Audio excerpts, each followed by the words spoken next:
3, 2, 1... Salut tout le monde, j'espère que vous allez super bien en ce mercredi maintenant, vous avez l'habitude, c'est le jour sur ma chaîne des Best of the Live en mode Crystal Ball. Bon, je suis désolé, j'ai pas la caméra d'habitude, j'ai dû prendre une autre cam de dépannage, donc l'image sera sûrement un petit peu moins bonne qu'habituellement, mais j'espère ça fera l'affaire. En tout cas, je ferai tout pour. Quoi qu'il en soit, aujourd'hui, on va parler des sophomores, mais avant ça, il faut que je vous parle du sponsor du jour, The Bet. The Bet, si vous connaissez pas encore, honte à vous, c'est un site de paris sportifs super sérieux, super quali, et avec une interface qui est super friendly. On a beaucoup entendu parler d'eux là, pendant la Coupe du Monde, avec Omar Da Fonseca notamment, qui était leur ambassadeur numéro 1 pour le foot, mais pour le basket, du coup, pour la NBA, c'est moi l'ambassadeur. Et il faut que je vous en parle de ce site. Parce que oui, sur The Bet, il y a des experts qui vont faire des cotes qui sont super intéressantes très souvent à jouer. Il y a souvent des offres spéciales, des codes boostés, tout en gros pour vous faire plaisir, et en plus de ça, avec le code 6ème homme, vous pouvez doubler votre premier dépôt pour recevoir jusqu'à 100 € de cadeaux en free bet, ça vaut le coup. Alors oui, après les paris, faut faire gaffe, c'est interdit aux mineurs, je le rappelle, et surtout, il faut se rappeler de ne miser que l'argent que l'on peut se permettre de perdre. Par contre, une fois qu'on garde bien ça en tête, je trouve que c'est un bon moyen de se faire kiffer, d'ajouter un petit peu de piment sur les matchs, et là-dessus, The Bet, ils sont spécialistes. Alors si vous n'êtes pas encore inscrit, c'est le moment d'y aller. En plus, ça soutient la chaîne. Yeah, baby. Mais bref, revenons au sujet du jour, aux sophomores qu'on va classer en tiers, après l'avoir fait avec les rookies, il y a 15 jours. Aujourd'hui, j'en ai sélectionné une vingtaine, qu'on classera comme d'habitude selon 5 échelons, je vous explique les critères et le concept juste après, alors on y va, on ne perd pas plus de temps, et c'est parti. Où en sont les sophomores en NBA sur cette saison 2022-2023 ?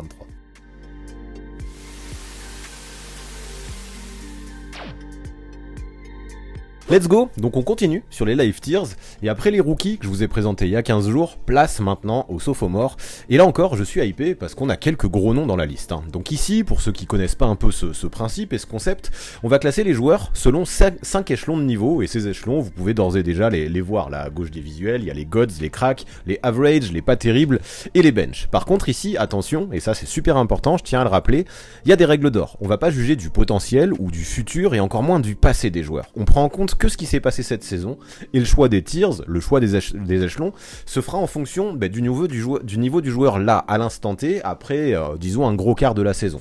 En gros, tout ce que ces sophomores auront fait lors de leur saison rookie, on s'en tape, les attentes qu'on avait les concernant, on les met de côté aussi, on essaye vraiment juste de les juger sur leur niveau complètement décontextualisé de ce premier quart de saison déjà écoulé.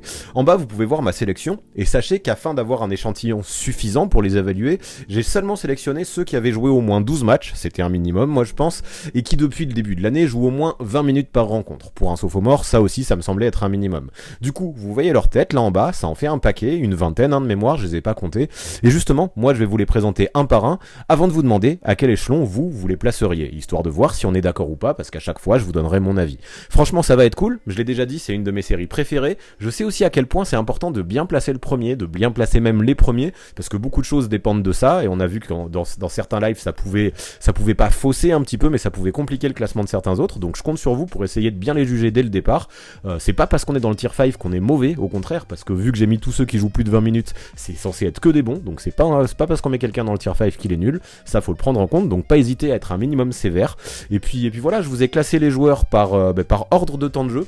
Donc on commencera par Treman, qui parmi ceux que j'ai sélectionnés est celui qui joue le moins, et on finira par Jalen Green, qui est celui qui joue le plus. Et puis quoi dire de plus, que je crois qu'on est bon, donc let's go, on va partir sur un gros format qui me hype pour de vrai.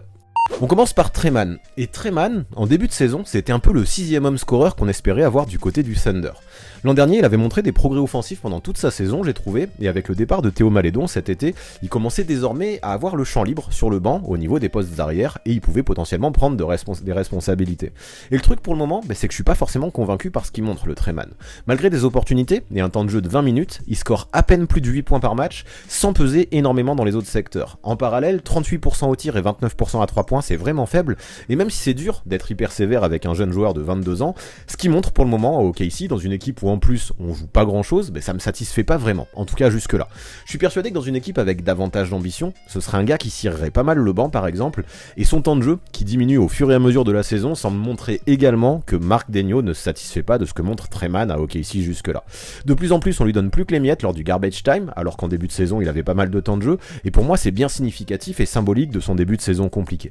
C'est dommage quand même parce que je trouvais qu'il avait commencé plutôt fort, avec 5 matchs à 10 points ou plus pour commencer la saison, et même une pointe à 25, tout ça c'était fort, mais depuis fin novembre, début décembre, force est de constater que c'est le néant ou pas loin, et que plus ça va, et plus j'ai l'impression que c'est compliqué pour ce sophomore qui est Treman. Pour Treman, il n'y a pas eu beaucoup d'hésitation. Vous êtes 72% à le mettre dans le tier 5 sur le tier bench. Vous étiez 14% à le mettre dans le fort, 10% à le mettre dans le 3 et 3% à le mettre dans le 2. Non, tout ça, ça me semble trop haut. Même le 4, hein, franchement, le pas terrible, ça m'aurait semblé trop haut malgré son bon début de saison. Non, pour moi, Treman, c'est un tier 5 et on est d'accord là-dessus avec la majorité. On va pas aller plus loin le concernant. C'est décevant ce qui monte jusque-là, je trouve. Maintenant, le deuxième. Aujourd'hui, voici José Alvarado, des Pelicans. Lui, si on regarde ses stats moyennes, en un peu plus de 20 minutes, c'est franchement pas mal. Plus de 8 points, plus de 3 passes, plus d'une interception en moyenne. Tout ça, surtout, avec des pourcentages très corrects de 45% au global et 38% à 3 points. Mais ce qui est fort, moi je trouve, avec Alvarado, c'est que son impact, il se matérialise bien au-delà des stats. En défense, c'est une teigne qui va harceler le porteur de balle adverse, et ce, dès qu'il touchera la balle. Quand il est sur le terrain, il donne tout défensivement, et ce qui me plaît, en plus de le voir performer, c'est que son énergie est contagieuse, avec une espèce de capacité à booster les qualités de toute sa team quand il rentre sur le parquet. En fait, le meneur, c'est une sorte de boule d'énergie défensive, et même offensive, hein, et quand il est là, tout le monde veut se mettre à son niveau d'intensité. Ça, j'aime bien qu'il soit un petit peu le cœur de cette équipe des Pels, et qu'il arrive à tirer tout le monde vers le haut quand il arrive sur le terrain. Ajoutons à ça que plusieurs fois cette saison, il a pris feu, avec notamment le meilleur match de sa carrière, récemment face à Denver, avec 28 points en à peine 27 minutes, et on comprend pourquoi, à la Nouvelle-Orléans, c'est le chouchou des fans. C'est un véritable facteur X, moi je trouve, Alvarado, qui peut impacter des deux côtés du terrain, et vraiment rentrer dans la tête de ses vis-à-vis quel qu'il soit. Chris Paul le premier, hein, on l'a bien vu récemment.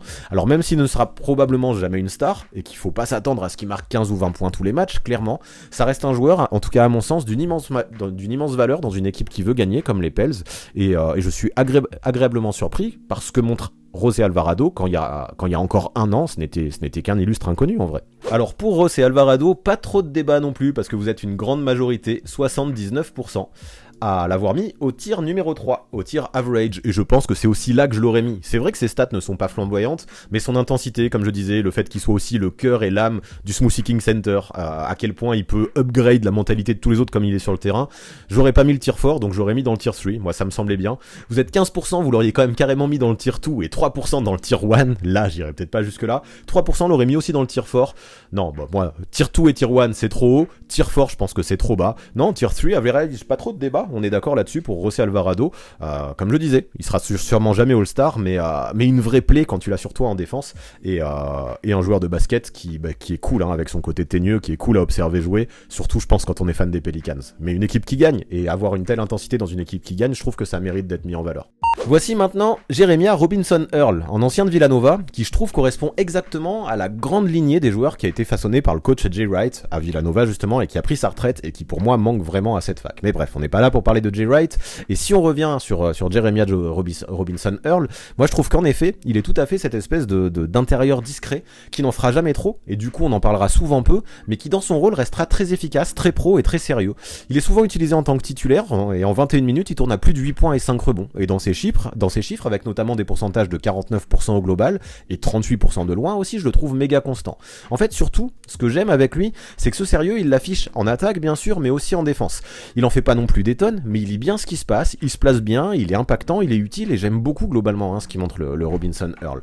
Le mec peut toujours avoir une petite main qui traîne pour poser un contre, pour voler un ballon ou provoquer un passage en force. Après, bien sûr, c'est difficile de trop s'enflammer non plus, 8 points et 5 rebonds de moyenne, c'est pas du Wilt Chamberlain bien sûr, mais quand même, je trouve que Robinson-Earl, même dans une équipe peu ambitieuse comme OKC, ça peut le desservir peut-être dans son classement, mais il est dans l'ombre de Shai Gilgeous-Alexander qui monopolise évidemment les projecteurs au Thunder, mais moi je pense que ouais, c'est un gars qui mérite qu'on parle au moins un peu plus de lui, et je suis bien content d'évoquer son nom aujourd'hui. Et pour Jeremiah Robinson-Earl, là il y a eu un peu plus de débat, mais quand même vous êtes plus de la moitié, 56%, à le mettre au tier 4, et je suis assez d'accord. Vous étiez 24% à le mettre au tier 3, au-dessus, et 20% à le mettre en dessous, donc vraiment il y avait débat, il n'y a pas eu non plus de vote pour les autres tiers.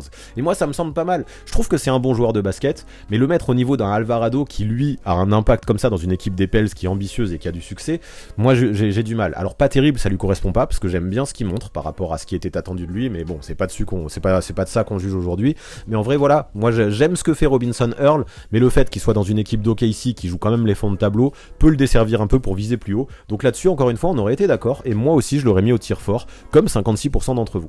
Quatrième joueur de notre liste aujourd'hui, et on parle déjà de Bones Hyland, qui dans une équipe ambitieuse comme les Nuggets, et vous avez compris c'est important pour moi, a déjà trouvé un rôle qui est taillé sur mesure pour lui à Denver en sortie de banc. Celui de pétard ambulant, qui peut d'un coup mettre une série de shoots inattendus et pourra potentiellement débloquer une situation. Ça j'aime beaucoup. On a un mec qui en moins de 22 minutes tourne presque à 15 points par match, c'est quand même assez fou. Il tire qu'à 41% au global, mais à 3 points c'est un monstre. 44% jusque là cette saison avec plus de 6 tentatives par match, c'est quand même assez incroyable. C'est quand même un scoreur ultra gifté, qui peut assurer sur catch and shoot, mais aussi créer son propre tir, et même s'il manque peut-être un petit peu de physique pour aller scorer sur ses drives près du cercle, c'est pas un slasher c'est vrai, il pourra compenser avec un flotteur qui maîtrise particulièrement bien. Je suis pas fan des gens qui abusent des flotteurs, mais Bones Hyland je trouve qu'il l'utilise plutôt à bon escient.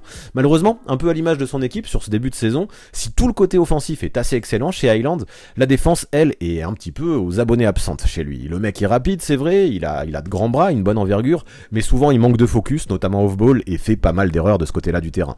Son manque d'épaisseur peut parfois être problématique également, c'est vrai, après on peut parler de sa belle agressivité qui compense pas mal de choses et on pourra pas lui reprocher de manquer d'envie, mais selon moi c'est quand même un secteur du jeu, la défense, un secteur de jeu dans lequel il doit vraiment step up.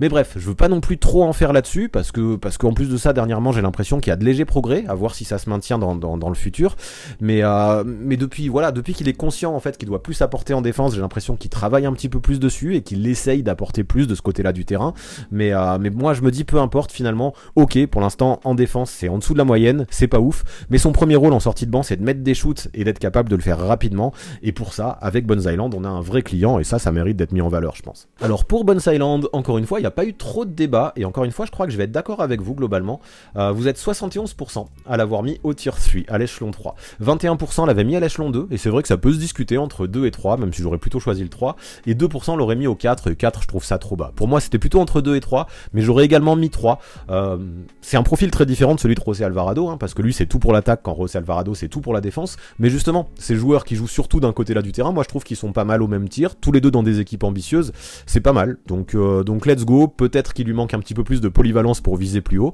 mais en ce moment ouais voilà, moi je dirais que Bones Hyland c'est tier 3, mais potentiellement un bon tier 3 quand même.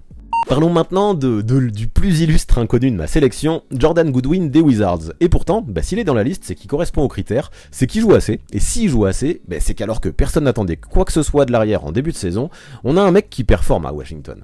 Là, il tourne à 8.4 rebonds et 3 passes en 22 minutes, c'est plutôt complet, même si c'est pas non plus ouf, avec des pourcentages de 49% au global et 43% au tir, c'est quand même plus que notable et c'est quand même plus que correct. C'est fort en vrai ce que fait Jordan Goodwin à Washington. Surtout que là, dernièrement, il a montré une vraie montée en puissance sur les derniers matchs, avec tout un paquet de perfs à 10 points ou plus consécutifs, plusieurs flirts même avec des 20 points inscrits et des passes dignes de Magic Johnson. Je sais pas si vous avez vu récemment, mais le mec il a une vision de jeu et des skills de dingo pour passer la balle. Donc moi j'aime beaucoup.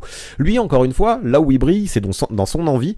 Il a été signé avec un two-way contract et ça se sent. Il veut montrer qu'il a sa place en NBA et il veut montrer qu'il mérite un contrat garanti. Pour ça il donne tout, des deux côtés du terrain. Défensivement il se jette sur tous les ballons et là dernièrement il a enchaîné 11 interceptions en 2 matchs. Un match à 5, un match à 6 consécutifs. C'est fou. Tout en allant en plus de ça poser quelques contres et c'était un truc qui était quasiment unique dans l'histoire des Wizards.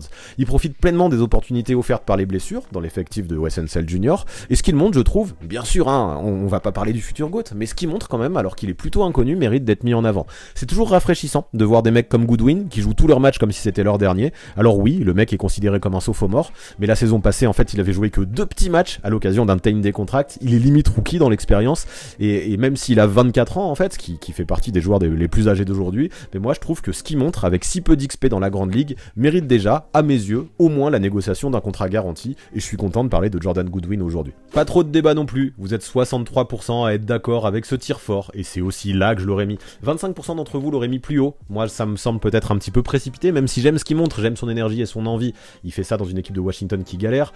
8% d'entre vous l'auraient mis au tier 5, et pourquoi pas, mais je trouve que ça aurait été sévère quand même, parce que j'aime bien son côté polyvalent, j'aime qu'il sache tout faire, et puis qu'il joue juste.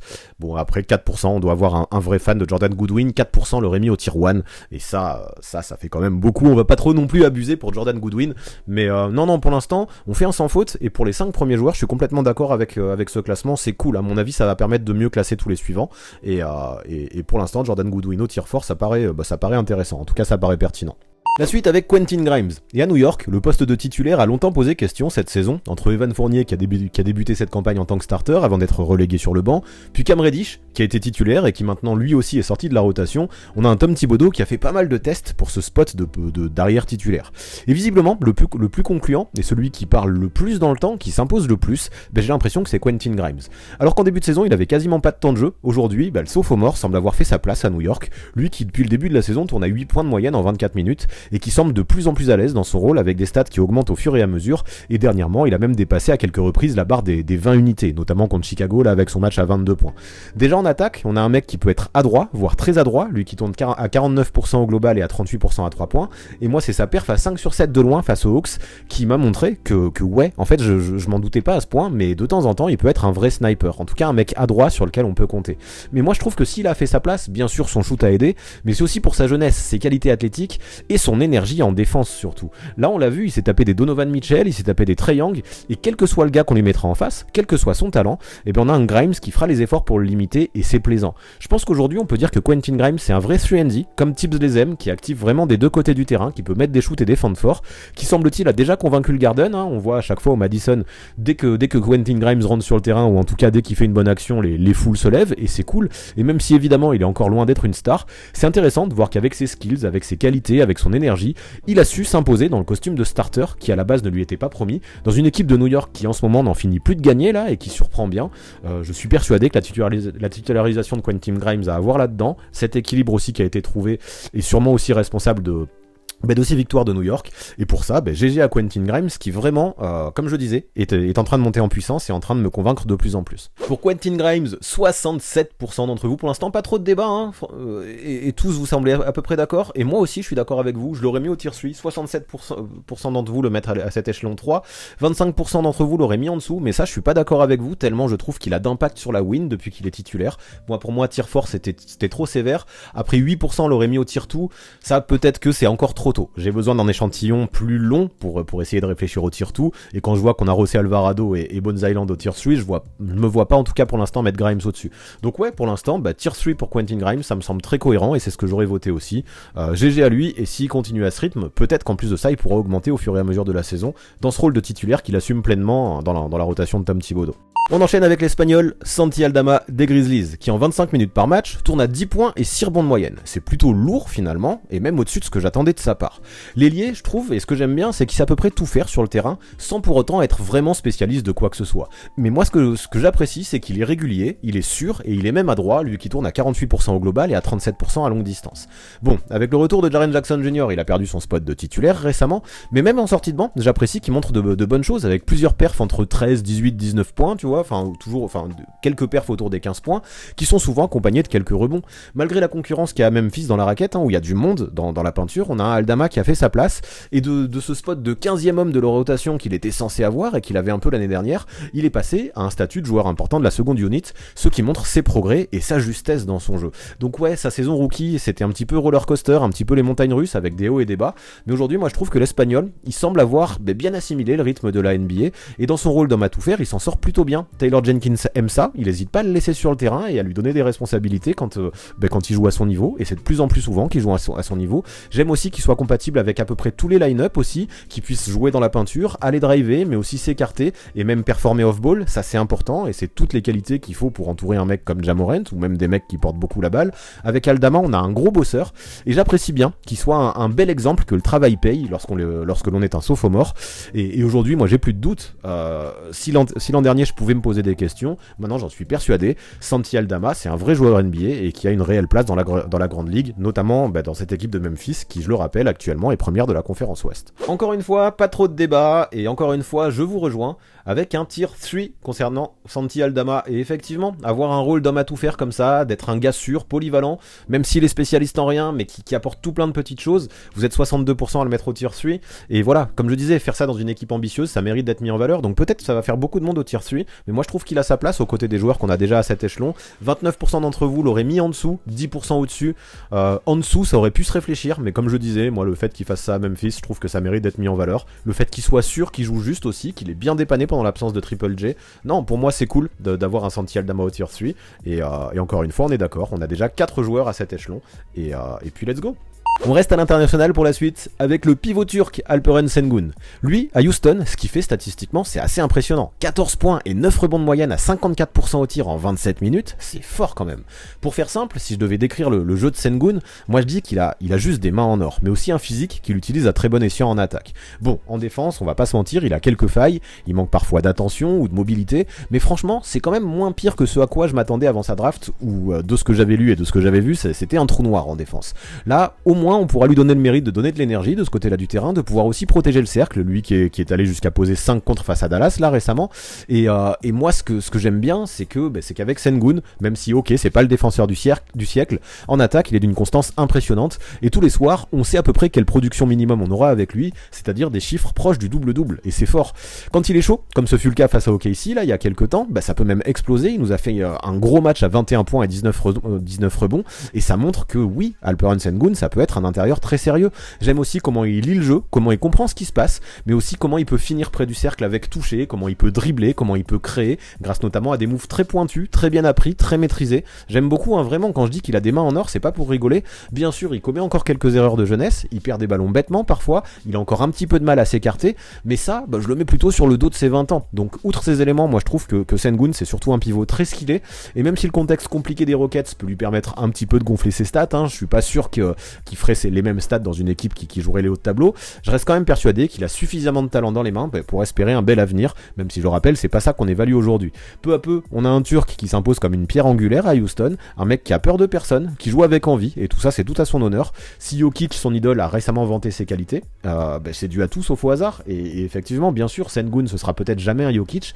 mais il y a des choses en tout cas dans sa polyvalence, dans sa capacité à dribbler et à voir le jeu, qui peuvent faire penser au pivot serbe, et ça montre aussi à quel point, sans dire qu'un jour il sera MVP, loin de moi cette idée, ça montre à quel point ça reste un pivot qualitatif, je trouve, dans ces Rockets, Alperen Sengun. Alors pour Alperen Sengun, vous êtes 59%, et ça va peut-être être notre premier désaccord, parce que vous êtes 59% à le mettre au tir tout. Et moi je trouve que c'est un petit peu cher payé. Ok, il a des mains en or comme je disais offensivement, mais pour un joueur qui joue dans une équipe faible et qui défend si peu, moi je l'aurais quand même mis au tier 3 en vrai, Sengun. Alors bien sûr, il a du potentiel, bien sûr, c'est comme je disais, c'est sûrement une pierre angulaire des Rockets, mais moi j'aurais mis au tier 3. Donc après, voilà, c'est votre choix, je le respecte, le tier 2. Vous aimez sa présence au rebond, vous aimez son talent offensif, vous aimez sa vision de jeu aussi. Il y a eu des débats, est-ce que ça va plus devenir un Jokic ou un Kanter? Moi je crois que c'est plus un Kanter qu'un Jokic quand même, mais en même temps Jokic ce serait très haut. Et voilà pourquoi je l'aurais mis au tier 3. Après vous étiez 38%, vous l'auriez mis au tier 3 et 3% carrément au tier 1, donc on irait peut-être pas jusque là, mais ouais, moi, voilà, premier désaccord en tout cas dans le live d'aujourd'hui, moi j'aurais laissé Sengun à l'échelon 3, même si effectivement ça commencerait à faire beaucoup de monde à cet échelon. Avec Ayo Dosunmu, voici un autre joueur qui récemment a perdu son rôle de starter pour retrouver le banc. Et c'est vrai que dit comme ça peut paraître décevant, mais cette décision, moi je trouve que Dosunmu, il l'a accepté avec pas mal de maturité et de professionnalisme. Depuis le début de la saison, on a un arrière qui tourne à 10 points, 3 rebonds et 3 passes en 27 minutes, et son changement de rôle, le fait qu'il soit avec la seconde unit n'a pas vraiment eu d'impact sur ses chiffres, il continue à faire ce qu'il sait faire. On a un Dosunmu qui continue d'attaquer la peinture avec agressivité, qui remplit bien le rôle d'Energizer, avec brio, et même si de loin c'est pas un spécialiste du shoot, il compense comme il faut grâce à de bonnes qualités de slasher qui lui permettent de tourner à 51% de réussite au tir au global. Puis pour être honnête, j'avoue que moi, même s'il a perdu son rôle de starter, je le préfère en sortie de banc. Ok, c'est un joueur qui est jeune, qui est énergique, qui est athlétique, mais son manque de playmaking et ses choix offensifs qui sont parfois compliqués, en tout cas quand il est utilisé comme un meneur de jeu, je trouve que ça l'handicapait un petit peu dans son jeu. Désormais, on lui demande davantage d'exercer un rôle de dynamiteur qui lui va beaucoup mieux que celui d'organisateur à mon sens, et ça c'est plutôt bien, car Dosunmu c'est quand même un joueur qui a besoin d'avoir un minimum qui a besoin d'avoir un minimum la balle pour briller, et aux côtés de DeRozan ou Zach LaVine, dans le 5, il pouvait peut-être moins créer pour lui que ce qu'il le fait depuis qu'il joue avec la seconde unit. Donc pour conclure, avec Ayo Dosunmu, je le trouve en confiance, j'aime bien son hustle, son énergie, j'ai l'impression que plus la saison avance aussi avec son rôle qui a évolué et auquel il s'adapte, et plus il comprend le jeu, en attaque comme en défense. Alors oui, il y a encore beaucoup d'aspects à polir chez Dosunmu, je veux pas trop le voir mener le jeu, je le préfère en poste 2, même s'il est un petit peu limité en taille pour un poste 2, mais c'est un vrai combo guard avec ses qualités et ses défauts, et son agressivité des deux côtés du terrain, son sérieux et son professionnalisme ont montré en tout cas depuis le début de la saison des choses qui sont au moins un minimum intéressantes je trouve. Alors pour Ayo Dosunmu, il y a eu pas mal d'hésitations, mais quand même vous êtes la moitié, 50% à le mettre dans le tier 3. Et moi comme je disais, je savais pas trop où le mettre. J'hésitais entre le 3 et le 4. Le 3 parce que vraiment c'est un joueur qui est discipliné, qui est professionnel et qui accepte tous les rôles et qui apportera de l'énergie tous les soirs. Pour son niveau de jeu individuel, il mérite. Maintenant, j'aurais peut-être hésité avec le tir fort parce que les Bulls sont décevants depuis le début de la saison, parce que Dosunmu n'a pas pu assurer un rôle de starter aussi pour son manque de playmaking. Enfin voilà, il a de vraies failles aussi et c'est ce qui aurait fait que j'hésite. Mais ça me va. Le tir 3 globalement là, je vais pas trop débattre parce que je suis d'accord avec 50% d'entre vous. 32% quand même l'aurait mis au tir fort et 18% au tir tout, là j'aurais trouvé ça trop haut. Donc pour moi oui, ça se jouait entre le 3 et le 4 et le mettre à l'échelon 3 me convient globalement pour Dosunmu, même si comme je disais j'étais un peu hésitant et il fait peut-être partie de la fin du peloton de ce peloton du tier 3 qui risque d'être bien rempli d'ici la fin de ce live. Go Herb Jones désormais, que j'ai un peu évoqué dans ma vidéo des week-ends sur les Pelicans. Lui, c'est devenu un titulaire indiscutable dans le roster de Willie Green, et c'est vrai que ses stats de 10 points et 3 rebonds en 28 minutes laissent pas forcément sur le cul au premier abord. Cependant, en fait, il suffit de l'observer pour se rendre compte de son impact, notamment en défense, sa spécialité sur un terrain de basket. Parce que oui, autant Jones, ça peut être un jeune homme qui est discret, que ce soit en attaque ou même dans la vie, j'ai lu un article qui expliquait que justement, c'était pas un mec qui était dépensier et qui aimait bien raser les murs un peu, mais quand il s'agit de défendre, c'est un monstre, c'est un super bosseur, un mec qui est très attentif aux consignes du coach, qui est très conscient aussi de l'apport qu'il peut avoir dans son rôle, dans le collectif, et ça j'apprécie. Moi ce qui m'épate en vrai de toute façon, comme vous l'avez compris, c'est ses instincts en défense avant tout. On a un mec qui se place bien, qui est toujours au bon endroit au bon moment, qui effectue bien souvent la bonne action, sans trop faire de fautes, qui est énergique, qui est mobile, qui est long, qui est polyvalent, et qui peut aussi bien limiter son adversaire en 1 contre 1 que loin du ballon ou en aide défensive. Avec Herb Jones, on a un mec qui peut protéger la peinture quand il y a besoin, mais qui peut aussi ressortir à toute vitesse en close-out sur les tirs de loin, et moi je trouve ça très fort. On a un mec qui peut switcher, qui peut limiter aussi bien des arrières que des intérieurs, et sa polyvalence de ce côté-là, elle fait rêver ou pas loin quoi. Et puis moi ce que j'aime bien aussi, c'est cette mentalité. On sent qu'il éprouve une vraie fierté à être un lockdown, et dans ce rôle-là, il s'en sort remarquablement bien. De plus en plus, je trouve, il se comporte comme un leader défensif qui communique, ça c'est fort pour un sophomore, qui place ses gars et qui se régale dans ce costume qui est essentiel pour sa team. Lui aussi, je parlais de Alvarado, mais je trouve que lui aussi, il donne à tout le monde envie de s'arracher en défense chez les Pelicans, et je le répète, voir qu'un si jeune joueur a une telle influence dans une team ambitieuse comme les Pels, je trouve que c'est quand même quelque chose. C'est un joueur qui se bat, qui donne tout et qui en plus le fait plutôt intelligemment. Après c'est vrai qu'en attaque, notamment sur demi-terrain, c'est plus limité et ses pourcentages de 44% au global et 29% de loin sont pas ouf. Néanmoins, il a au moins le mérite d'être régulier et le mérite de largement compenser par son impact défensif. Alors pour Herb Jones, il y a eu bagarre un peu entre le tier 2 et le tier 3 et au final 52% au tier 2 contre 44% au tier 3. Donc c'est le tier 2 qui prend le dessus et pour moi il n'y a pas de doute et je pensais même qu'il n'y aurait pas tant de débat que ça. Pour moi, avec son côté crack défensif, même s'il y a plus de limites en attaque, je trouve quand même qu'il fait le minimum offensivement. Pour moi, avec tout ce talent défensif, c'était tier 2. Vraiment un tier 2, je trouve, c'était même pas à réfléchir avec le tier 1 ou le tier 3, c'était tier 2. Donc vous étiez 52% à le mettre là, donc c'est bien, on est d'accord, mais 44% quand même à le mettre au tier 3. Après on avait 4% qui le mettaient dans le tier 1, ça c'est trop haut pour Herb Jones, qui joue quand même surtout d'un côté du terrain, mais pour moi oui, si on met encore plus, si on met Alperen Sengun au tier 2, Herb Jones a sa place largement, moi je trouve, dans cet échelon. On arrive maintenant avec Corey Kispert sur un vrai profil de shooter intelligent dans la longue lignée des joueurs qui ont été formés à Gonzaga. On a un gars qui tourne à 10 points par match, mais surtout ce qui est remarquable, c'est de voir qu'il shoot à 42% de loin tout en prenant la majorité de ses tirs à longue distance. Plus le temps avance et plus je le trouve à l'aise dans son rôle de sniper et plus sa sélection de tirs est bonne en plus et ça c'est tout à son honneur. Son temps de jeu est en augmentation depuis le début de sa carrière et ses pourcentages eux aussi suivent et grandissent, c'est quand même significatif et même si bien sûr il reste un shooter assez unidimensionnel, voir qu'en tant que sophomore il pourrait déjà taper à la porte du fameux 50-40-90 club avec une adresse plus constante au lancer franc. C'est vrai que les lancers cette saison c'est pas ça, mais voilà, 50% au global, 40% à 3 points, il a déjà ces 2 cases de cocher et ça prouve son adresse. En tant que floor spacer, moi je trouve que Kispert c'est un joueur très utile qui peut faire du bien dans pas mal d'équipes et ça Wes Unseld Jr., le coach de Washington, le remarque bien en lui donnant de plus en plus d'opportunités en tant que starter au vu des blessures qui s'enchaînent dans l'équipe de la capitale. De plus en plus souvent, il prend des coups de chaud avec des 4 sur 6 ou des 5 sur 8 de loin et voir que peu à peu ça devient une habitude, ça montre qu'il est très à l'aise vraiment dans ce rôle de sniper. On a un mec, j'aime bien ce genre de joueur, qui est constamment en mouvement off-ball, qui se démarque, qui prend les écrans et qui assure en catch and shoot dès qu'il récupère la gonfle. C'est ce genre de joueur qui a pas besoin de dribbler pour briller et des gars comme ça, évidemment il en faut en NBA pour entourer des stars et pour créer du spacing. Après c'est vrai qu'il est beaucoup moins à l'aise dans les autres secteurs du jeu, comme je disais il est très unidimensionnel, même si de temps en temps il peut scorer près du cercle après un bon cut. Pour ça il utilise sa taille, qui est assez intéressante, son physique aussi, alors c'est pas un mec qui est athlétique, mais qui reste quand même assez épais, et qui a un vrai sens du jeu aussi, et des bonnes mains, malgré justement ce manque flagrant d'explosivité.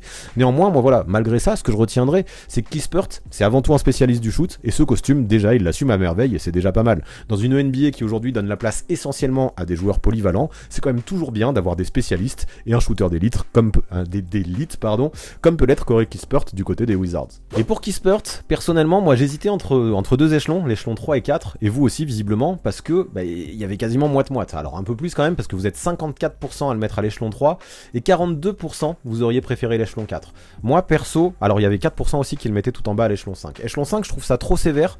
Échelon 3, je trouve que c'est peut-être un petit peu trop pour un joueur si unidimensionnel. Ce qu'il fait, il le fait bien. Ses shoots, il les prend bien. Sa sélection de tir est intelligente. Il est adroit, et tout ça, c'est déjà très fort. Mais après, moi voilà, j'ai du mal avec Washington qui perd énormément de matchs actuellement. S'il a du temps de jeu aussi, c'est peut-être justement parce que Washington ne joue plus rien. Et pour tout ça, j'aurais peut-être choisi l'échelon 4. Il n'y a pas de blasphème à le mettre à l'échelon 3, mais moi je pense que je l'aurais descendu d'un cran. Et ça se voit, que ce soit pour pas mal de joueurs, je suis souvent un petit peu plus sévère que vous. Et surtout, moi je vois Kispert quand même en dessous de ces joueurs qu'on a mis à l'échelon 3 jusque-là. Maintenant, Trey Murphy III, et encore une fois on a un joueur des Pels, le troisième déjà aujourd'hui, mais aussi après Kispert, un autre shooter qui est excellentissime et qui est spécialiste dans son rôle. Lui aussi, il est de plus en plus responsabilisé dans son costume de sniper par Willie Green, lui qui tourne à 12 points en 29 minutes tout en tirant à près de 40% à 3 points, en prenant, pareil, la grande majorité de ses tirs derrière la ligne. Mais ce que j'aime avec Murphy, c'est que lui, malgré tout son talent de shooter, il est pas non plus unidimensionnel comme je disais de Kispert. Alors bien sûr, c'est un spécialiste du shoot, mais c'est aussi un mec qui est long, qui est athlétique, qui utilise bien sa taille de 2m06 pour aller choper des rebonds aussi, pour aller marquer près du cercle de temps en temps suite à des cuts, et même défendre plutôt fort grâce à des mains constamment actives. Je dis pas que c'est un futur candidat au Deepoy, mais il fait ce qu'il faut, en tout cas il est au moins dans la moyenne quoi. Donc bien sûr, par contre, il est toujours pas ce genre de il est toujours ce genre de joueur qui vit et qui meurt un petit peu avec son tir à 3 points, et quand son adresse est absente, il perd de l'utilité parce que oui, avant tout, Trey Murphy, c'est son shoot qui est mis en valeur. Il peut faire aussi bien des matchs à 0/7 que d'autres à 8/8. Mais ça se sent en ce moment avec les Pels qui gagnent beaucoup, il est en confiance, et même s'il existe toujours des matchs lors desquels il passera à côté, Murphy continue à avoir un réel impact au sein de ces Pelicans qui sont ambitieux, et encore plus pendant l'absence de Brandon Ingram. Lui non plus n'a pas trop besoin de dribbler pour briller, et pour entourer un joueur comme Zion Williamson par exemple, c'est exactement ce qu'il faut, ce genre de profil. Il crée beaucoup d'espace, un vrai spacing avec un vrai jeu de démarquage lui aussi, et une sélection de tir qui est souvent plus que correcte, qui est même bonne quoi, j'ai tendance à dire. Donc j'irai pas non plus jusqu'à dire que Murphy c'est un joueur ultra polyvalent, vraiment j'insiste là-dessus. Il doit encore faire des progrès en défense off-ball, il pourrait faire des progrès aussi à la création, mais ça n'en fait pas moins de lui un joueur très efficace pour les Pels dans son rôle, qui est un bon shooter et qui est pas non plus complètement unidimensionnel comme certains autres, et notamment Corey Kispert que j'abordais juste avant. Ok, et là encore une fois, pour Trey Murphy, il y a eu gros débat entre vous, ça s'est joué entre le tier 2 et le tier 3, et c'est finalement le tier 3 qui l'emporte à quelques pourcents près, parce que vous êtes 52% à avoir mis Trey Murphy au tier 3. 44% vous l'aurez mis au tier 2, et 4% au tier 4. Donc pour moi, tier 4 c'est inenvisageable, et vraiment je comprends l'hésitation entre le tier 2 et le tier 3. Moi, en vrai, mais c'est parce que j'étais plus sévère que vous, c'est vrai que ça me fait bizarre de le mettre à côté de Corey Kispert, parce qu'on a pour moi on a un Trey Murphy, comme je disais, qui est plus polyvalent, qui joue dans une équipe qui gagne et qui a un rôle où il apporte vraiment beaucoup dans la win, mais c'est aussi parce que moi j'aurais mis Kispert au tier 4. Donc là-dessus, moi voilà, avec un Kispert que j'aurais descendu en 4, Trey Murphy au tier 3, ça m'irait bien. Tier 2, je trouve que c'est un petit peu too much peut-être, mais ce qu'on voit, c'est que pour l'instant on commence à avoir un échelon 3 avec beaucoup d'hétérogénéité. Quoi qu'il en soit, voilà, on est d'accord avec Trey Murphy III à cet échelon 3, et je comprends les hésitations qu'il y a pu avoir avec les échelons 2, vu les joueurs qu'on a déjà classés jusqu'à maintenant. Donc petit tremblement de terre, vous m'avez demandé un revote pour Kispert, parce qu'apparemment certains regrettaient leur vote, certains me disaient aussi dans le chat qu'ils avaient mis ce clic, et c'est vrai que ça s'était joué à peu de voix. Donc beaucoup d'entre vous m'ont demandé de refaire le vote pour Corey Kispert, et là j'ai juste proposé l'échelon 3 et l'échelon 4, et il n'y a pas eu débat. Vous êtes très nombreux maintenant à le mettre à l'échelon 4, et effectivement, moi je suis d'accord avec ça, je trouve ça plus cohérent, c'est ce que j'expliquais, et dans ce cas-là je trouve qu'on a un Trey Murphy qui a bien sa place à l'échelon 3. Donc petite parenthèse, mais c'est vous qui avez décidé, on a descendu Kispert d'un cran, et ça me paraît intéressant de voir les choses comme ça. Voici maintenant, avec Jalen Suggs, un autre joueur qui est issu de Gonzaga, mais qui lui peine répondre, je trouve, aux attentes qui étaient placées en lui au moment de sa draft, notamment en raison de pépins physiques, qui veulent pas le lâcher, le pauvre, et qui lui permettent pas vraiment de s'acclimater sur la durée, j'ai l'impression, au rythme de la NBA, sur une durée qui est suffisamment importante. Ceci dit, je le rappelle, ici, pour évaluer le niveau des joueurs et les classer, les attentes, il faut les mettre de côté, et je sais que c'est pas facile à faire avec Suggs, mais c'est nécessaire de s'en rappeler. Et mine de rien, en 29 minutes, on a un Suggs qui n'a pu jouer que 14 matchs depuis le début de la saison, mais qui reste un joueur qui tourne à plus de 12 points et 5 passes, mais qui malheureusement pêche en raison de sa sélection de tir et son adresse. 42% au global et 29% de loin pour un joueur qui est autant responsabilisé, on avouera que c'est faible. Après on peut le pardonner, parce que Suggs, ok, ça a jamais été un shooter, c'est plutôt un meneur slasher athlétique qui ira marquer des points près du cercle et qui aura jamais peur d'aller au contact, qui peut jouer plutôt intelligemment aussi, en tout cas il le faisait à la fac, même s'il peine plus à le montrer en NBA, et quand même ça lui a permis, ses qualités de slasher, de faire quelques perfs à 20-25 points avant de se péter la cheville cette saison, même si cet impact aussi restait irrégulier. En vrai, j'ai l'impression qu'avec Suggs, le talent est là, même en défense, où son physique l'aide pas mal, mais que des deux côtés du terrain, il manque encore cruellement d'expérience et il confond bien trop souvent vitesse et précipitation. Puis c'est dommage en plus, à chaque fois qu'on a l'impression qu'il commence un petit peu à prendre confiance en son jeu, il se retrouve ensuite à manquer de longues semaines à cause des blessures, et souvent, mentalement, quand il revient, c'est comme si à chaque fois il devait tout reprendre à zéro. Après c'est clair, le mec a un gène clutch, il a aussi un gène de scoreur, lui qui excelle pour créer pour lui-même et tirer en pull-up, mais pour passer au niveau supérieur, en plus de travailler son tir de loin, je pense que ce sera essentiel, il devra absolument gagner en XP et en maturité. Heureusement, dans une équipe comme le Magic, on lui donnera le droit à l'erreur, mais le souci c'est que pour le moment, même si on lui donne cette carte-là et cette occasion-là, il est absent. Et jusque-là, en plus de ça, c'est inquiétant, on n'a toujours aucune date de prévu pour son retour.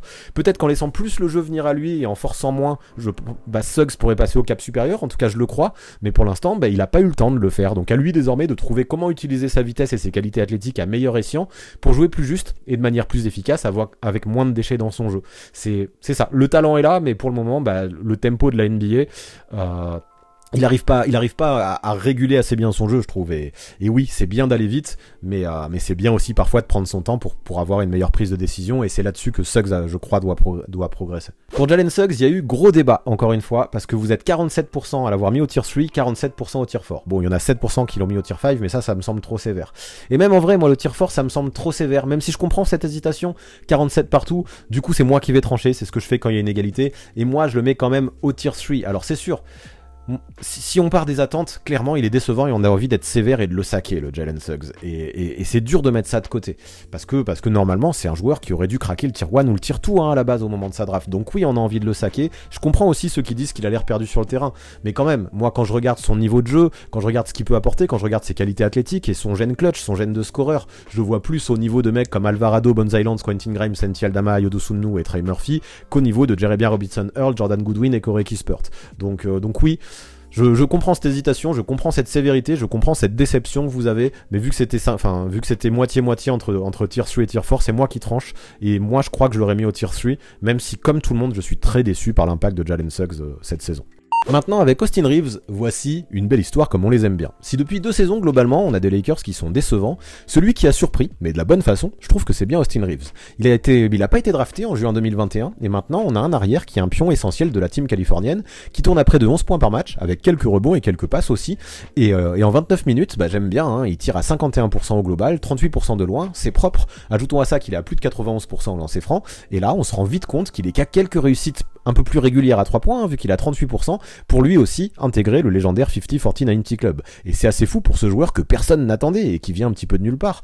Lui, s'il a fait sa place à Los Angeles, c'est avant tout par son énergie, je trouve, mais aussi par son travail acharné au quotidien et son culot aussi. C'est un mec qui a peur de personne, qui est pas impressionné par le talent de ses coéquipiers, et surtout, quand il aura une occasion de tir, il va pas bégayer, il va le prendre avec une confiance qui est très haute, et souvent, même dans le money time, il est très clutch, je trouve, ça tombera dedans. Donc gros respect à lui pour ça, et même si de manière générale, il manque encore de régularité dans son impact, il manque encore de défense aussi, même si son envie compense des choses, on a un Reeves qui a quand même pu atteindre la barre des 20-25 points déjà à plusieurs reprises cette saison. Il est majoritairement utilisé en sortie de banc, et je trouve que c'est un très bon fit avec Russell Westbrook dans la seconde unit.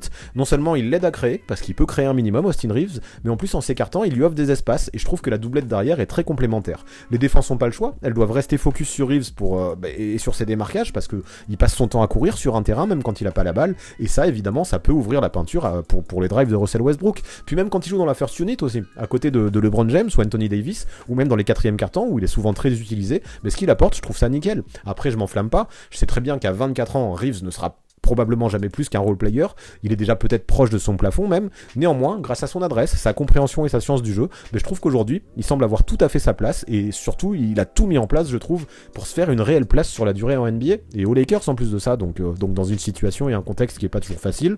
GG à Austin Reeves pour ce qu'il a réussi à faire jusque-là. Allez, là, après beaucoup de débats pour les joueurs qu'on a vus dernièrement, hein, que ce soit Jalen Suggs, que ce soit Trey Murphy, même Corey Kispert qu'on a dû reclasser, pour Austin Reeves, il n'y a pas trop de débat, parce que vous êtes 76% à le mettre à l'échelon numéro 3, et moi aussi, c'est là que je l'aurais mis. Hein. C'est sûr que ce sera probablement ce que je disais, probablement jamais plus qu'un role player, mais c'est un bon shooter, et comme je disais, c'est un mec qui a peur de rien.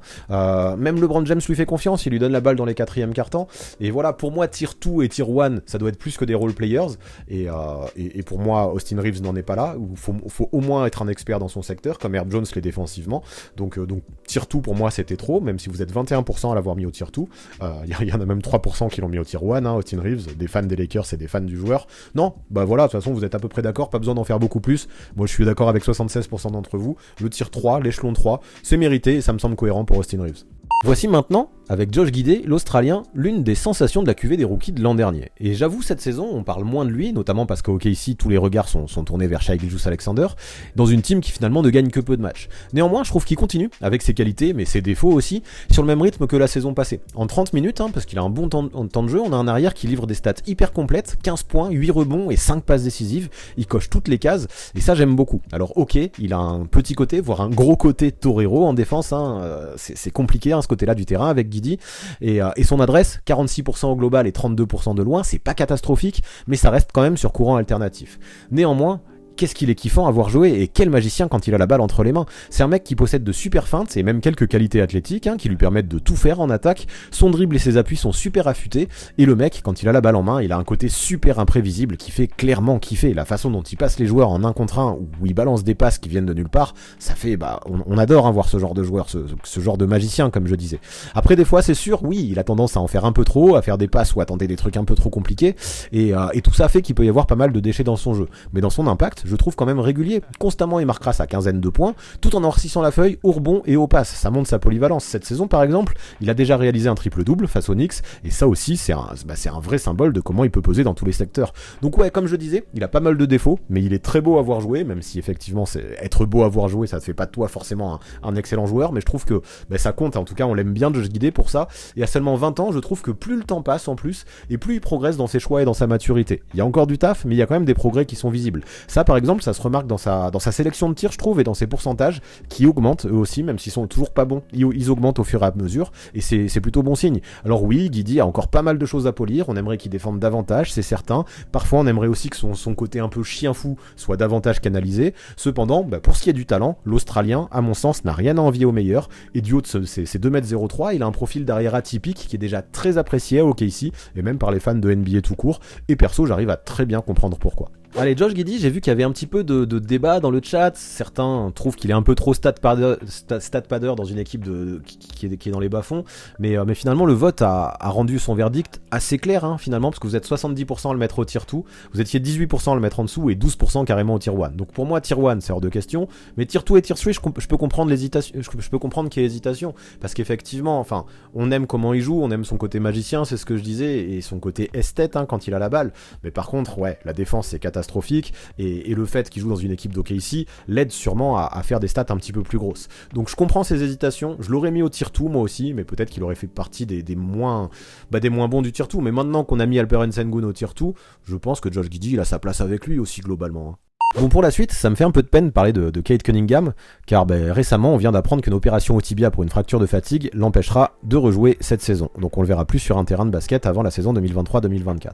Après c'est cool, parce que ça offre du temps de jeu au français Killian Hayes, mais quand on voit le talent du sophomore, on cache pas qu'on peut être que déçu de son absence du côté de Détroit. Surtout que moi, ce qui me crève encore plus le cœur, c'est que sur les 12 matchs où on l'a vu sur le terrain cette saison, je trouve que sa montée en puissance était réelle, même si il y avait une adaptation qui était nécessaire sur le backcourt avec l'arrivée du rookie Jaden Ivey, qui lui aussi a besoin de pas mal du ballon, ballon, et ça a légèrement fait chuter ses stats par rapport à l'an dernier, en tout cas sur les premières semaines, mais mine de rien, on a un Cunningham qui tournait quand même à 20 points, 6 rebonds et 6 passes en 33 minutes, c'est super complet, et moi je trouvais que avant de se péter, plus les matchs avançaient, et plus son éclosion en tant que franchise player devenait flagrante.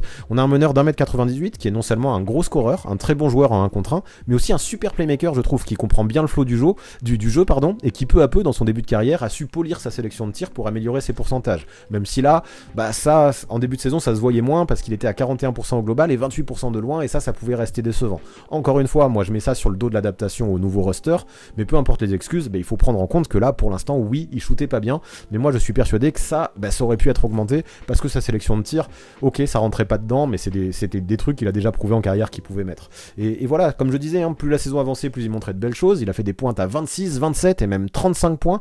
Avec Cunningham, on a un meneur de jeu très polyvalent, très intelligent, qui peut même performer aussi en défense, mais qui bien sûr, du haut de ses 21 ans, commettait encore pas mal d'erreurs de jeunesse. Alors que perso, j'attendais beaucoup de la suite de sa saison au vu de son potentiel, vous l'avez compris, je pense, dans mon petit laïus le concernant, mais je peux être que déçu de plus avoir l'occasion de le voir en tenue cette saison, en tout cas jusqu'à l'année prochaine.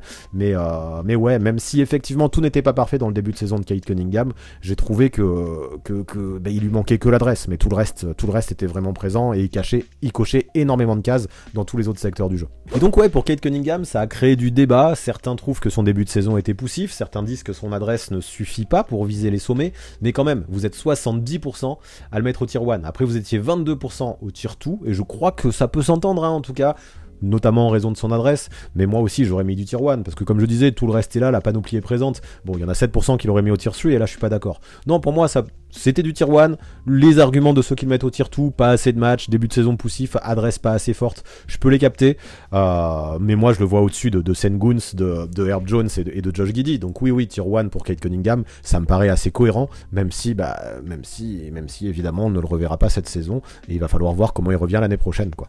Allez, Franz Wagner. Et là, de toute façon, on s'en rend compte, avec des joueurs qui tous passent plus de 33 minutes en moyenne sur le terrain, plus ça va, et plus on parle de mecs avec des qualités impressionnantes. Et parmi eux, Franz Wagner, il a une vraie place, je pense. Même si Orlando ne gagne que peu de matchs, on l'a dit tout à l'heure avec Jalen Suggs, on a un Allemand qui a une vraie responsabilité, je trouve, dans les rares wins de son équipe. Souvent, il pèse. Si évidemment, et à juste titre, chez le Magic, on parle beaucoup du rookie Paolo Banchero, ce serait injuste de pas mentionner le plus jeune des frères Wagner. On a un ailier qui tourne à 20 points, 4 rebonds et 4 passes, en shootant à 48% au global et 33% de loin. C'est plutôt propre, sans être exceptionnel, mais ce que j'aime avec Wagner, c'est surtout le fait qu'il sache tout faire sur un terrain de basket. Il peut dribbler, il peut lever la tête, il peut créer pour lui et pour les autres, il peut jouer au poste, mais il peut aussi briller off-ball en recevant la gonfle en catch and shoot ou après des cuts. Et là, de plus en plus régulièrement, en plus, je trouve que il trouve bien sa place, il s'affiche au-dessus des 20 points de plus en plus souvent, avec même des grosses perfs supérieures à 30 et même 34 là, il y a une dizaine de jours face aux Raptors. C'est sa meilleure marque en saison, jusque-là, je crois pas me tromper quand je dis ça. Et oui, avec Wagner, on a un joueur qui est vraiment smart, je trouve, qui comprend son rôle, quels que soient les coéquipiers autour de lui, et qui constamment sera pesé dans tous les secteurs du jeu grâce à son QI basket. C'est un mec qui peut scorer aux 3 niveaux, qui peut lâcher de bonnes passes aussi, qui peut mettre dedans de loin, qui peut utiliser ses très bons appuis, ses bons moves aussi pour jouer à la fois le pick and roll et le pick and pop, et même être un défenseur plus que correct grâce à ses grands bras et son bon sens du placement encore et ses bonnes lectures du jeu. Bien sûr, c'est pas le joueur le plus flashy du monde, mais perso, dans son efficacité, dans son rôle de couteau suisse intelligent, et dans le fait qu'il laisse le jeu venir à lui aussi sans trop forcer, j'apprécie réellement ce qu'il peut apporter sur un terrain de basket, même dans une équipe qui perd. Concernant Franz Wagner, il y a eu pas mal de débats, et ça va finir à 68% au tier 2. 29% d'entre vous le mettez au tier 1, et moi je comprends les hésitations. En vrai, j'aurais beaucoup hésité entre le tier 1 et le tier 2. 3% le mettez au tier 3, ça je trouve ça trop sévère, mais vraiment, et je comprends ceux qui l'ont mis au tier 2, j'ai du mal, ça me fait de la peine parce que je trouve que c'est clairement le meilleur de ce tier 2 jusque-là, mais voilà, c'est peut-être pas encore une star, c'est peut-être un super lieutenant aux côtés de Banchero, mais peut-être pas encore une star, mais je comprends ce tier 2, mais je trouve qu'il lui manque vraiment pas grand chose pour être au tier 1, peut-être d'être dans une équipe qui gagne plus, mais je trouve qu'il lui manque vraiment pas grand chose à ce Franz Wagner. Maintenant c'est vrai, quand on compare à un Cade Cunningham, même si Cade Cunningham force beaucoup plus et a beaucoup plus de déchets dans son jeu, Cade Cunningham a plus l'attitude d'un franchise player, quand Franz Wagner, lui, ça peut peut-être être un lieutenant de luxe. Donc ouais, ok pour le tier 2, mais il y a vraie discussion, je trouve, et pour moi, quoi qu'il en soit, si on le laisse au tier 2, jusque là, c'est clairement le meilleur de cet échelon. Allez, preuve que l'on monte dans les tours, parce que maintenant, on parle déjà du rookie de l'année, Scottie Barnes, le rookie de l'année dernière, bien sûr. Bon, lui, je vais pas y aller par 4 chemins, je reste un petit peu déçu par rapport à son apport de début de saison, même si évidemment on va oublier les attentes, mais par rapport à un Rookie of the Year, je suis peut-être un petit peu déçu, mais quand même ça reste bon. Maintenant, si on fait le bilan, mis à part les passes décisives où il a progressé, lui qui est de plus en plus utilisé en tant que créateur, mais la plupart de ses stats ont baissé, que ce soit les points, les rebonds et ses Pourcentage aussi, lui qui maintenant tourne à 45% au global, même s'il a légèrement augmenté son adresse de loin en shootant désormais à 32%. C'est pas non plus ouf, mais c'est déjà mieux que l'année dernière. Après, ok, il y a pas mal de stats qui sont en baisse, mais Barnes n'en demeure pas moins un joueur qui est polyvalent par excellence, un mec qui tourne à 15 points, 7 rebonds et 5 passes, et qui avec sa longueur, son sens du jeu et son intensité défensive, se mue parfaitement dans le collectif des Raptors des deux côtés du terrain. C'est pile le joueur qu'on aime du côté de Toronto, Scottie Barnes. De plus, et c'est tout à son honneur, c'est un mec qui semble peu à peu retrouver sa confiance et son agressivité, je trouve, ces dernières semaines. Lui qui, coup sur coup, a plusieurs fois dépassé la barre des 25 points dernièrement.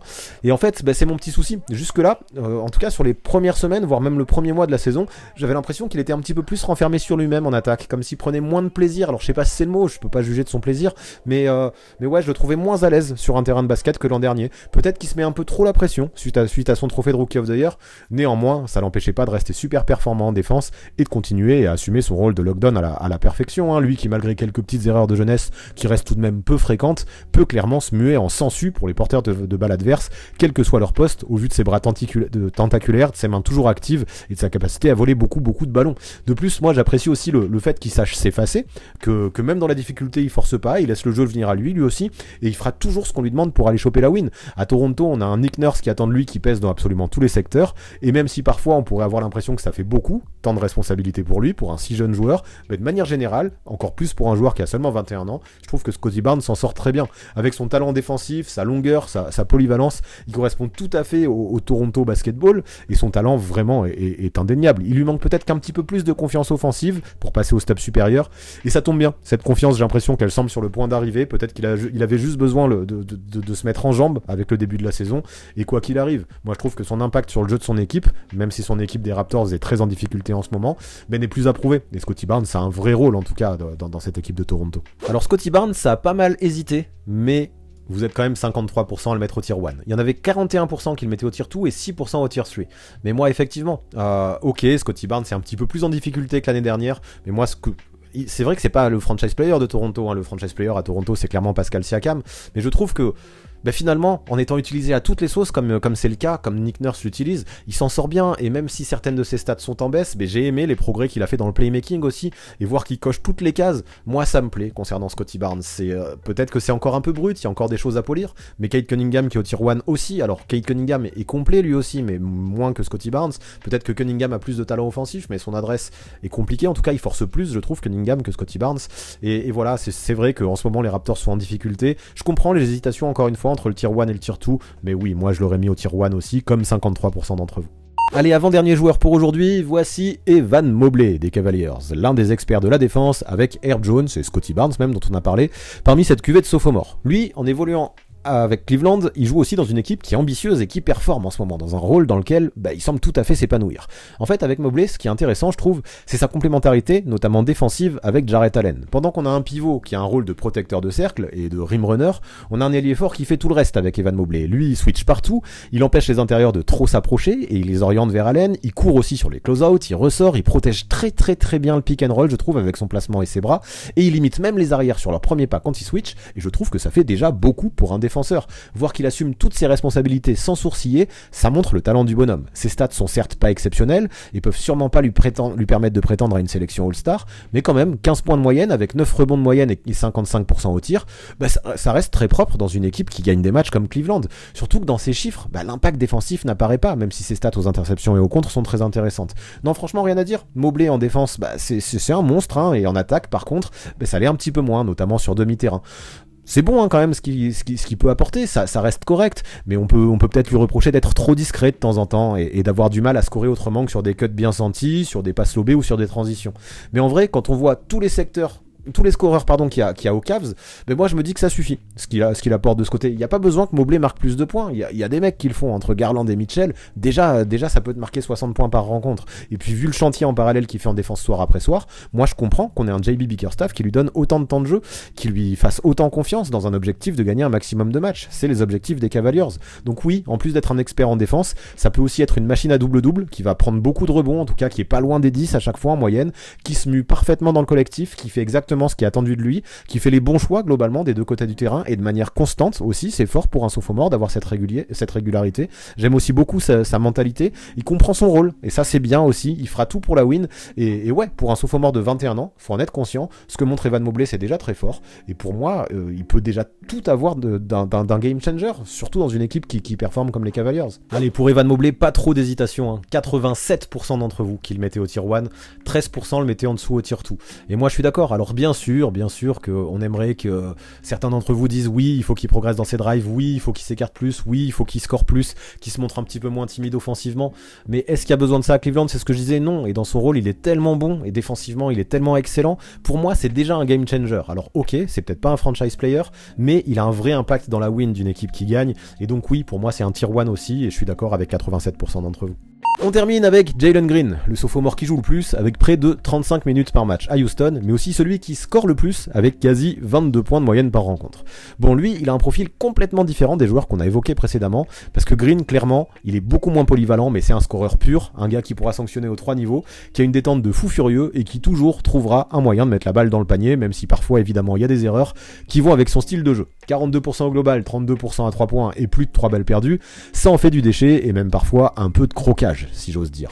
Cependant, à Houston, dans cette équipe qui squatte un peu les bas-fonds des classements, j'ai l'impression que c'est aussi ce que Stephen Silas lui demande. Jouer de façon libérée, un peu comme il l'entend, et scorer un maximum de points, rencontre après rencontre, quel que soit le score et quel que soit le classement de son équipe.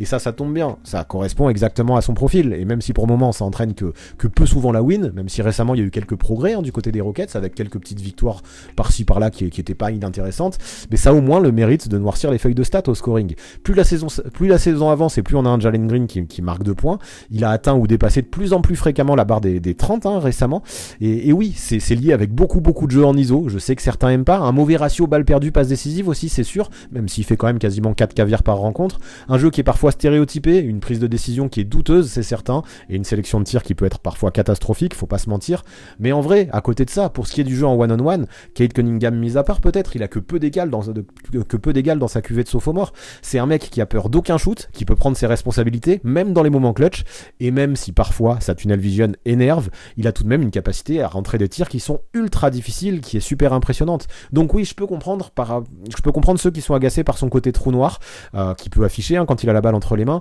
Néanmoins, je suis persuadé qu'il fait partie des scoreurs les plus giftés de sa génération.